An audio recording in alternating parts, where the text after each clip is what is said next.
I've given you this platform repeatedly to make your case that the market was in a bad place, that stocks were going to go down sharply. You repeatedly came here and said your conviction was very high, and it hasn't materialized. In fact, we're up more than 20% off of the low. Why are you still bearish? So, to be fair, we resumed our bearish view at 39.50. We've been wrong.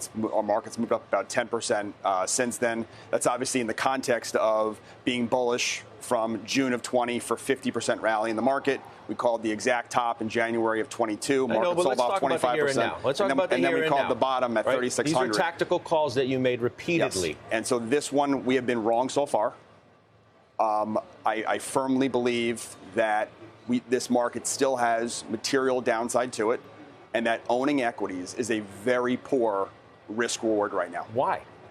So let's talk about a few different things. So number one is the market's trading at 19.5 times earnings. So if you look back the last 50, 60 years, the multiple's been higher twice. It was during the two bubbles of the internet bubble and the COVID bubble. Now, are we ripe to go into another bubble? It's possible. I don't think we are, based on where inflation is, where rates are, and where we are in the economy. Okay. The second point is where we are in the economy. We're at full employment. Prior bull markets have been declining employment, where you start a bull market in 2010, the unemployment rate's 10%. You can then add jobs to the economy and grow the economy. Same thing happened in the late 90s, right? You were adding jobs. You have not seen bull markets start with full employment. In fact, we've been below 4% unemployment rate 4 times in the last 75 years.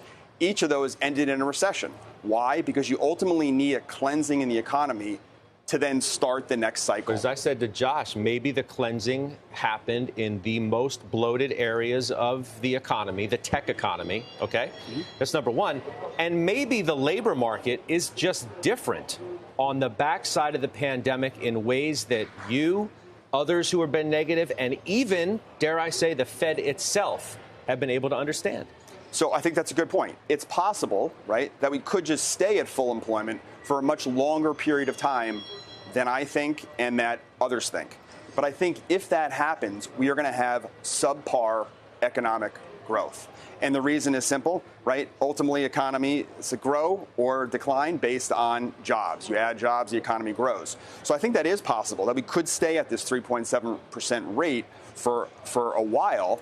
But I think in that scenario, growth is going to be very subdued and is not going to warrant then a 19 multiple when you can have a money market fund at 5.25%, right? Because rates will stay where they are, right? Long end rates probably go higher in that scenario. Not if inflation continues to decelerate and come down. I mean, obviously the Fed is eventually going to move rates lower.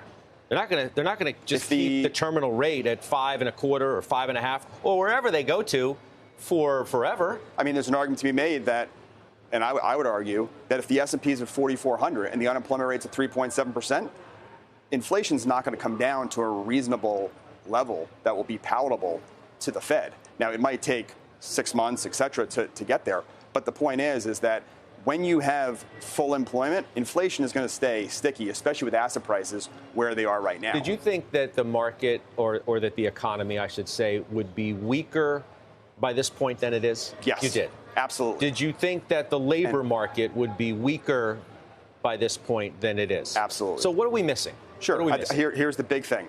We have a $2 trillion budget deficit.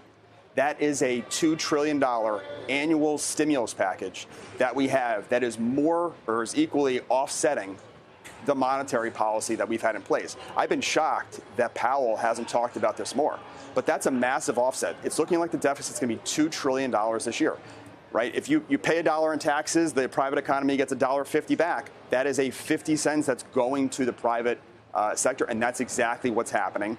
The second thing that is the liquidity flows, right? We all know the Fed is in QT, okay?